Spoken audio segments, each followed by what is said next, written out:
کیا ایک سستی کھلونا نما چیز دنیا کی سب سے طاقتور بحریہ کو روک سکتی ہے؟ جی ہاں، اسے کہتے ہیں نیول مائن۔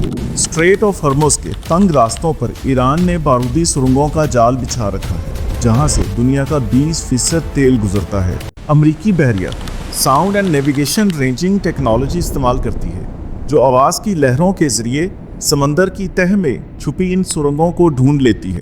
مائن ملنے پر ایک ریموٹلی آپریٹڈ وہیکل یعنی انڈر واٹر ڈرون نیچے بھیجا جاتا ہے، جو انسانوں کو خطرے میں ڈالے بغیر اسے دھماکے سے اڑا دیتا ہے۔ ہیلی کاپٹرز ایئر بورن سویپ کے ذریعے سمندر کے اوپر اڑتے ہوئے مقناطیسی لہریں چھوڑتے ہیں تاکہ سرنگیں دھوکہ کھا کر خود ہی پھٹ جائیں۔ لیکن اصل خطرہ ایران کی فاسٹ بوٹس ہیں، جو منٹوں میں نئی سرنگیں بچھا سکتی ہیں۔ حال ہی میں امریکی افواج نے ایران کی 16 ایسی کشتیاں تباہ کی ہیں جو خفیہ طور پر مائنز بچھا رہی تھیں، لیکن مقصد سارا سمندر صاف کرنا نہیں، بلکہ ایک محفوظ راستہ بنانا ہے تاکہ دنیا کو تیل کی سپلائی جاری رہے۔